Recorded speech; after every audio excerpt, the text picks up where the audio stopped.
चलिए शुरुआत करते हैं अपने चैप्टर नंबर 1 की केस स्टडीज़ के साथ। अब ये पीडीएफ भी अगर आपको चाहिए तो आप मुझसे ये ले सकते हैं। मैंने बता दिया है कि तरीका क्या है। जो बच्चे पर्सनली जानते हैं वो बच्चे व्हाट्सएप कर सकते हैं, और जो चैनल के थ्रू जुड़े हुए हैं वो ईमेल कर सकते हैं, मतलब ईमेल आईडी अपनी लिख सकते हैं चैट बॉक्स में। यहाँ पर आपको क्वेश्चन के साथ मैंने आंसर भी लिखा हुआ है कि आप इधर उधर ना आपको देखना पड़े, तो आप साथ साथ उसे चेक भी कर सकते हैं। ठीक है, बस मैं आपको तरीका बता रही हूँ कि आपको केस स्टडी कैसे अटेम्प्ट करनी है। मैं थोड़ी सी बड़ी सी कोई केस स्टडी आपके साथ डिस्कस करती हूँ जो थोड़ी आपको प्रॉब्लम करती हो। जैसे कि क्वेश्चन नंबर 16 ही है। फिर से वही बात बोलूँगी कि just read it like an unseen passage. आप पहले जैसे हम बचपन में करते थे, देखो मैं तो यही करती थी कि मैंने आज तक इंग्लिश में कभी ना पैसेज को रीड नहीं किया।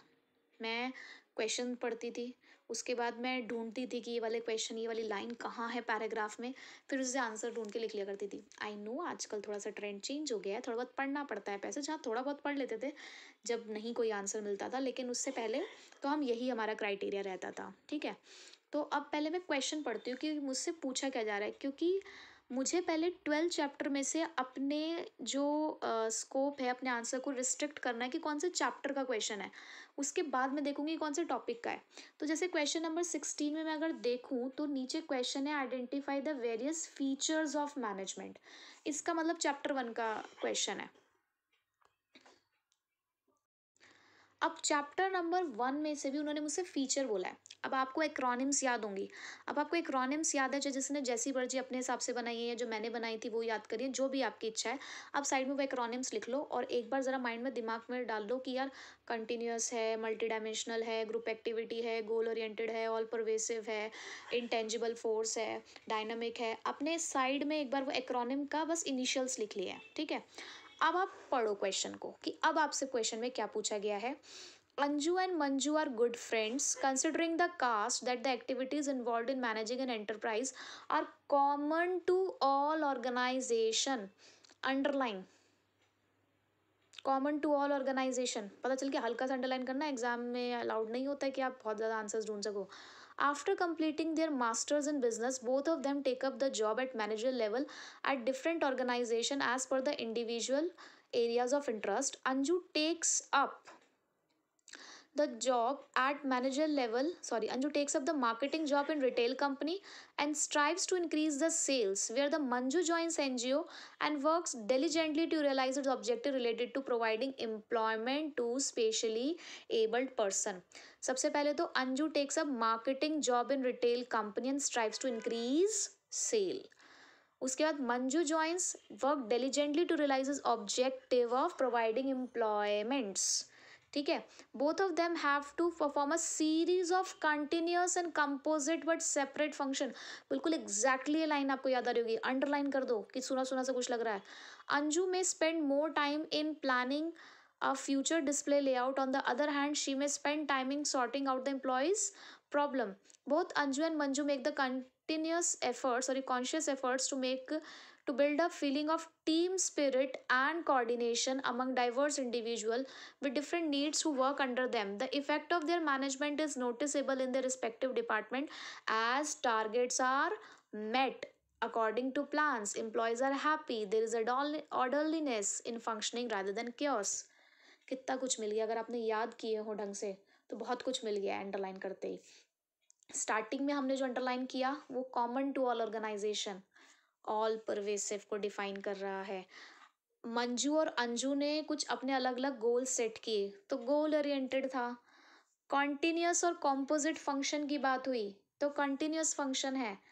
सबने कॉन्शियस एफर्ट की एक टीम बिल्डअप करी है, ग्रुप एक्टिविटी है। आपने देखा कि फंक्शंस को फील किया क्योंकि टारगेट पूरे हो रहे थे, एम्प्लॉयज़ खुश थे, इंटेंजिबल फोर्स है। उसके अलावा उन्होंने हाँ, बस मुझे तो यही 5 दिखे क्योंकि इन्हीं पाँचों के बारे में हम लोग बात कर रहे थे। देखो कितना आसान है केस स्टडी करना, कंसेप्ट पता होना चाहिए।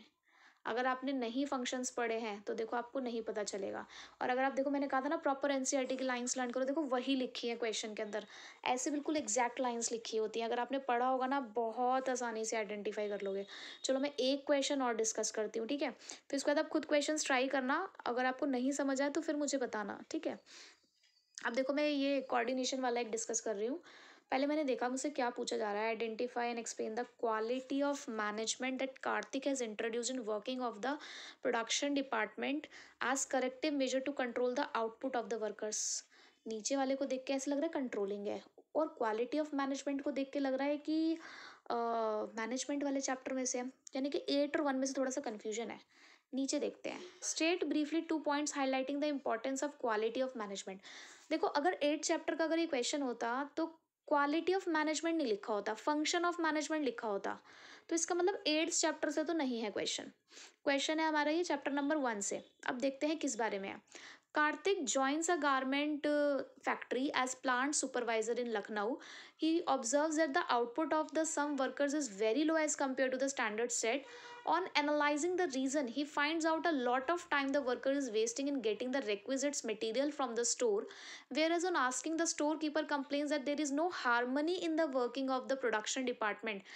Every day the workers approaches him the last minute to procure the different kinds of thread, laces, mirrors, buttons. If it is not available in store, then he has to place an order with the purchase officer.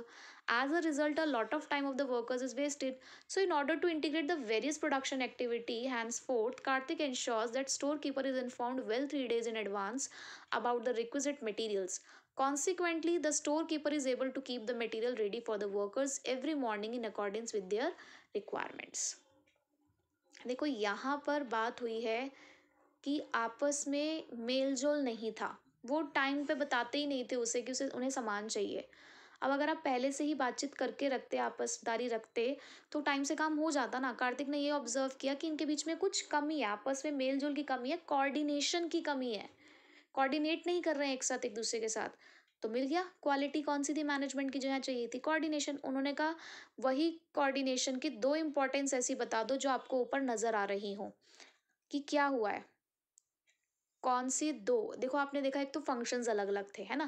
यहाँ पे functions perform किए जा रहे हैं, purchase department का भी नाम आया है, प्रोडक्शन डिपार्टमेंट का भी नाम आया है, इसका मतलब फंक्शनल डिफरेंशिएशन। आपको पता है ना इंपॉर्टेंस ऑफ कोऑर्डिनेशन 3 ही तो है हमारे पास, ग्रोथ इन साइज और फंक्शनल डिफरेंशिएशन और स्पेशलाइजेशन, और तो कोई है नहीं हमारे पास। तो फंक्शनल डिफरेंशिएशन तो है।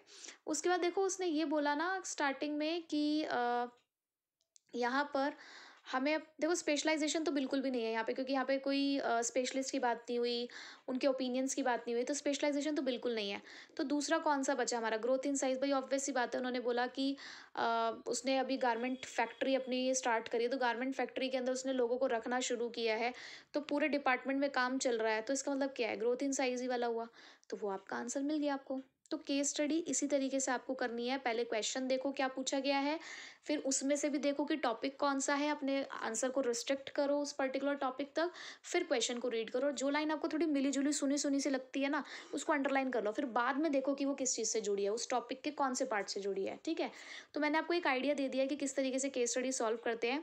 अगर आपको फिर भी डाउट है तो आप मुझे बता सकते हो, फिर मैं देखती हूँ कुछ और ऑप्शन निकालती हुई किस तरीके से आपकी प्रैक्टिस कराई जा सकती है इसकी। ठीक है।